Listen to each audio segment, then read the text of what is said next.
মই সেইটোৱে কৈছোঁ যে মই দিহিৰাবাসী ৰাইজৰ এইবাৰ মই 100% ক'ব পাৰোঁ সকলো জনগোষ্ঠীয়ে এতিয়া এক হৈ গৈছে বিশেষকৈ মুছলমান সম্প্ৰদায়ৰ মানুহ আৰু জেনেৰেল সম্প্ৰদায়ৰ মানুহবিলাকে UPPLৰ প্ৰতি বহুত আকৰ্ষণ কাৰণটো হ'ল ইয়াৰ প্ৰমোদ বড়ো ডাঙৰীয়াই সকলোকে সমান অধিকাৰ দিছে ইয়াৰে উদাহৰণ হিচাপে ভাৰত স্বাধীন হোৱাৰ পিছত কিমান চৰকাৰ গুচি গ'ল কংগ্ৰেছ গুচি গ'ল AGP গুচি গ'ল BJPও গুচি গ'ল BPFও গুচি গ'ল কিন্তু আমাৰ UPPL চৰকাৰ অহাৰ লগে লগে ABC ব্লকৰ মাটিৰ যোনটো নিৰাপত্তা মাটিৰ যোনটো এলটমেণ্ট দিয়া ইয়াৰ চাই ডাঙৰ চাৰ্টিফিকেট দিহিৰাবাসী কি লাগে এতিয়া ABC ব্লকৰ ৰাইজে কৈ আছে যে আমাক যেহেতু সন্মান দিছে আমাক যেটো অধিকাৰ দিছে আমি 4000 ফ্যামিলি আমাৰ একেবাৰে UPPLত ভোট মাৰিম বুলি মোক কৈ আছে সকনে কৈ আছে যে এইবাৰ UPPL কেণ্ডিডেট কানা হওক পূজা হওক কোনোবা হওক আমি মুঠতে 4000 ভোট দিবা লাগাটো আমাৰ দায়িত্ব আমাক ভগৱানে কৈছে আমাৰ মনৰ যোনটো অন্তৰৰ যোনটো ভগৱান অন্তৰৰ যোনটো মানে মাত এই মাতে কৈছে আমি আপোনালোকক ভোট নুখুজিলেও আমি UPPLৰ ভোট দি বাকচ আমি একেবাৰে ফুল কৰি দিম বুলি কৈ আছে প্ৰাৰ্থী আমাৰ হয়তো আজি ৰাতিৰ ভিতৰত হ'ব নহলে কালি ৰাতিপুৱা হ'ব তেওঁতো আমাৰ এই যোনটো আন্তৰ্গাঁথনি যোনটো দিহিৰা সমষ্টিৰ যোনটো আন্তৰ্গাঁথনি আগষ্টি ডাঙৰীয়া ৰাইজে একচেপ্ট কৰি নল'ব ৰাইজে এইকাৰণে একচেপ্ট নল'ব যে বিগত বহুত বছৰ ধৰি দিহিৰা সমষ্টিৰ কাম হোৱা নাই মই নিজে অনুভৱ কৰিছোঁ যে আজিও এইখন গাঁৱত আমাৰ চেৰপাংগুৰি এইখন গাঁৱত স্বাধীনতাৰ পিছতো তেখেতসকলে মাটিৰ পাট্টা পোৱা নাছিল মাটিৰ পাট্টা এইবাৰ পালে তেখেতসকলে বেজি এটা পোৱা নাছিল BPFৰ চৰকাৰ বেজি কৈছোঁ দে 5 পইচা না 4 আনা লয় 4 আনাও তেখেতসকলে চেৰপাংগুৰি গাঁৱত পোৱা নাছিলে গতিকে আজি তেখেতসকলে 50,000 পাবলৈ সক্ষম হৈছে 2 লাখ টকা তেখেতসকলৰ পিছনত পৰি আছে তেখেতসকলে বহুত ভাল পাইছে যে হয় আমি স্বাধীনতা পিছতে আজি এইটো পাবলৈ সক্ষম হৈছোঁ কিন্তু তেওঁৰ আগষ্টি ডাঙৰীয়াৰ ওপৰত তেখেতসকলৰ কি এটা আশা থাকিব আগতো BPFৰ MCLA আছিলে আগতো তেখেতে চৰকাৰ আছিলে 17 বছৰ চৰকাৰ আছিল সেই সময়তো তেখেতসকলে কাম কৰা নাই গতিকে BPFৰ ওপৰত দিহিৰাবাসী ৰাইজৰ কোনো এটা আশা নাই সেই কথাটো ৰাইজে কৈ আছে এইবাৰ ঘনশ্যাম দাসে কুৱাৰ ভিতৰতে থাকিব কাৰণ তেখেতে আজিলৈকে উন্নয়নৰ কথা কৈ পেলাই ৰাজনীতি কৰা নাই সকলো জানে ABC ব্লকৰ যি মাটি সেইটো ৰাকেশে কেবিনেটৰ 9 বাৰ উত্থাপন কৰি পেলাই কেবিনেটৰ জোৰদাৰভাৱে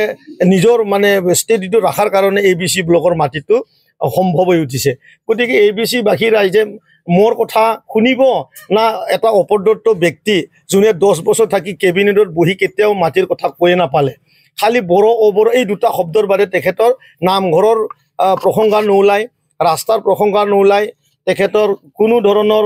গৰাখহনীয়াৰ কথা নোলাই তেখেতৰ আমাৰ সেলফ হেল্প গ্ৰুপবিলাকৰ যি টকা দিবলগীয়া 25,000 টকাকে সেই কথাটো নোলাই তেখেতৰ গৰীবক দিয়া যি আমাৰ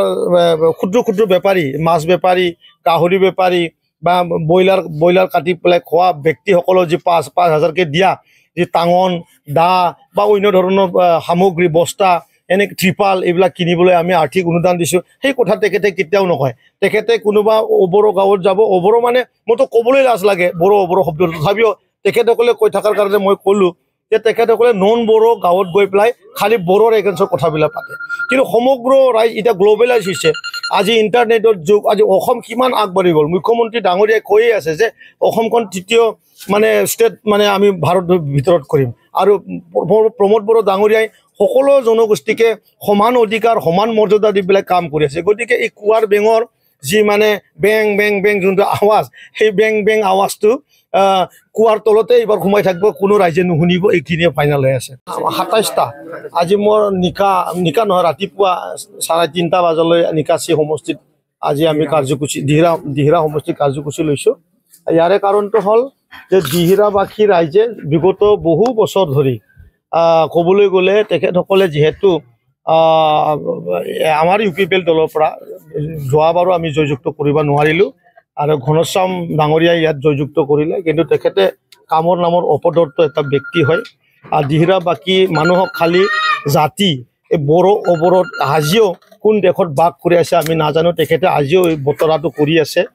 আমি দেখা পাওঁ তেখেতে খালি অবড়োৰ কথা কৈ পেলাই ৰাজনীতি কৰি আছে কিন্তু তেখেতক মই কুৱাৰ তলত থকা বেংক নিচিনা আজি BTRৰ এই বেংক বুলি মই ভাবিছোঁ আৰু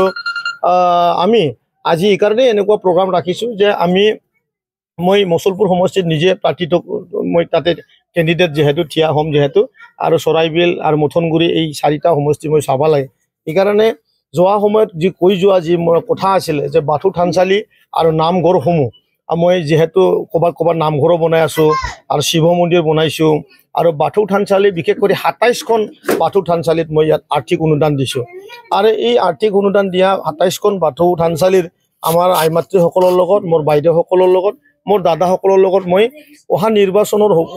22 তাৰিখৰ হ'ব লগা যি নিৰ্বাচন সেই নিৰ্বাচনত মই তেখেতসকলৰ সহায় বিচাৰিছোঁ যে তেখেতসকলে যাতে UPPL দলক এইবাৰ জয়যুক্ত কৰে প্ৰমোদ বড়ো ডাঙৰীয়াক যাতে জয়যুক্ত কৰে তাৰ হৈ মই তেখেতসকলৰ লগত ভোট মাগিবলৈ আহিছোঁ।